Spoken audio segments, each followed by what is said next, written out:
Assalamualaikum warahmatullahi wabarakatuh. Perkenalkan, nama saya Nur Fadil Merdaus dari kelas A NIM 012278. Video ini dibuat untuk memenuhi ujian midtest dari dosen pengampu Bapak Andi Aswar Esa MH. Saya akan mengevaluasi apa-apa yang saya pelajari dari pertemuan kedua sampai pertemuan ketujuh. Pengantar antropologi hukum. Definisi antropologi hukum. Antropologi berasal dari bahasa Yunani, yaitu anthropos atau manusia, dan logos artinya ilmu. Yang berarti antropologi hukum adalah ilmu yang mengkaji perilaku manusia dalam kaitannya dengan norma hukum, baik tertulis maupun tidak tertulis, dan merupakan cabang dari antropologi budaya yang mengamati perilaku masyarakat berdasarkan aturan hukum termasuk hukum adat dan budaya.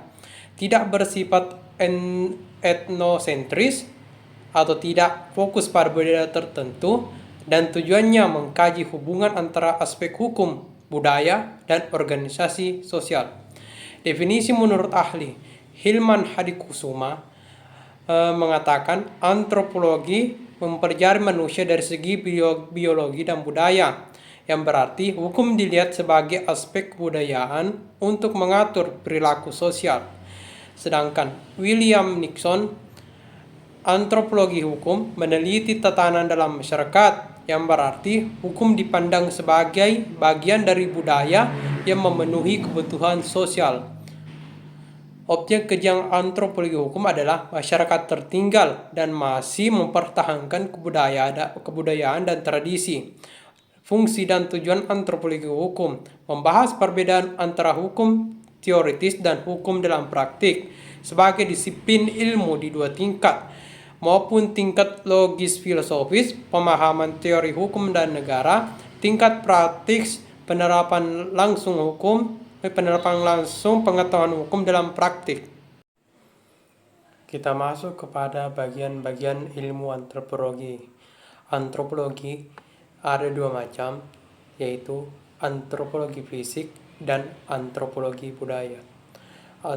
Antropologi fisik terbagi menjadi dua, yaitu asal-usul dan evolusi. Sedangkan antropologi budaya terbagi menjadi tiga, kata atau bahasa, asas dan budaya, dan perkembangan kebudayaan. Pembagian ilmu hukum. Unsur hukum ada dua, unsur ideal dan unsur real. Unsur ideal terbagi menjadi tiga, ada logika, etika, dan estetika. Logika menghasilkan metode sistematik pengertian dan menghasilkan ilmu pengertian. Sedangkan etika dan estetika menghasilkan nilai asas kaidah dan menghasilkan lagi ilmu kaidah, dan terbentuklah dogmatik hukum. Apa itu dogmatik hukum? Dogmatik hukum memaparkan dan mensistematisasi hukum positif yang berlaku dalam suatu masyarakat tertentu dan pada suatu waktu tertentu dari suatu sudut pandang normatif. Unsur real terbagi menjadi tiga, manusia, alam, dan kebudayaan. Manusia, alam, dan kebudayaan menghasilkan ilmu kenyataan hukum, yaitu sosiologi hukum, antropologi hukum, psikologi hukum, sejarah hukum, dan perbandingan hukum. Kita masuk perbedaan antropologi hukum dan sosiologi hukum, dan perbedaan antropologi hukum dan hukum adat. Kita bahas dulu perbedaan antropologi hukum dan sosiologi hukum. Sosiologi hukum mengkaji masyarakat modern, sedangkan antropologi hukum mengkaji masyarakat tradisional. Objek antropologi hukum adalah masyarakat dengan cara berpikir dan perilaku yang masih tradisional, sedangkan objek sosiologi hukum adalah masyarakat barat atau modern yang bersifat heterogen dan kompleks. Sosiologi hukum bersifat hukum tertulis, sedangkan antropologi hukum bersifat hukum tidak tertulis. Perbedaan antropologi hukum dan hukum adat. Antropologi hukum objeknya mengenai perilaku manusia dari segi hukum, sedangkan hukum adat objeknya mengenai norma-norma hukum di luar peraturan perundang-undangan. Antropologi hukum menggunakan metode pendekatan holistik, sedangkan hukum adat menggunakan metode pendekatan normatif yuridis. Antropologi hukum penelitiannya lebih banyak terjun di lapangan, sedangkan hukum adat penelitiannya lebih banyak bersifat kepustakaan. Antropologi hukum menggunakan norma hukum yang nyata, sedangkan hukum adat menggunakan norma hukum yang seharusnya. Selanjutnya, ada antropologi hukum dan ilmu lainnya. Ada beberapa, ada 5. 1. Antropologi hukum dan sosiologi.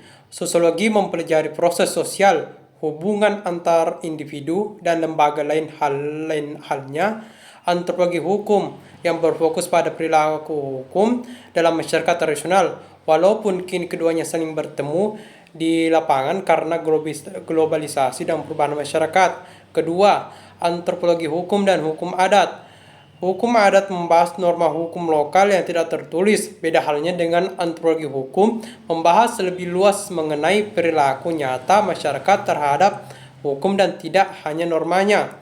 Ketiga, antropologi hukum dan etnologi. Etnologi mempelajari kebudayaan suku bangsa secara komparatif, dan jika diterapkan pada hukum, lahirlah etnologi hukum atau antropologi hukum yang mempelajari perilaku hukum dalam aspek kebudayaan. Keempat, antropologi hukum dan psikologi sosial. Psikologi sosial mengkaji perilaku individu dalam kelompok sosial yang akan membantu antropologi hukum memahami sikap, watak, dan perilaku hukum masyarakat. Kelima, antropologi hukum dan religi. Religi mempengaruhi perilaku hukum melalui kepercayaan terhadap kekuatan gaib. Antropologi hukum melihat bahwa aturan atau kebiasaan hukum dalam masyarakat seringkali lahir dari kepercayaan agama. Bahkan dalam studi agama penting dalam memahami norma dan perilaku hukum di dalam masyarakat tradisional. Kita masuk kepada manfaat antropologi hukum. Antropologi hukum bermanfaat secara teoritis dan praktis. Secara teoritis, ia membantu pengembangan ilmu hukum melalui pemahaman perilaku hukum dalam konteks budaya masyarakat. Secara praktis, ia digunakan dalam pembangunan hukum, pembentukan peraturan, serta penerapan hukum dan keadilan. Manfaat ini dirasakan oleh 1. Teoritisi. Yang dimaksud adalah para ilmuwan dan mahasiswa yang dapat membantu analisis hukum dengan mempertimbangkan nilai-nilai budaya dan kenyataan sosial. Kedua, praktisi hukum. Yang dimaksud adalah para cendekiawan hukum. Bagi para penegak hukum yang berbekal antropologi hukum, penyelesaian hukum tidak hanya sebatas penyelesaian di persidangan, pengujian banding, atau hingga proses kasasi yang bersifat final dan berkekuatan hukum, tetapi juga menyediakan wawasan untuk menyelesaikan perkara dengan pendekatan budaya, bukan hanya prosedural.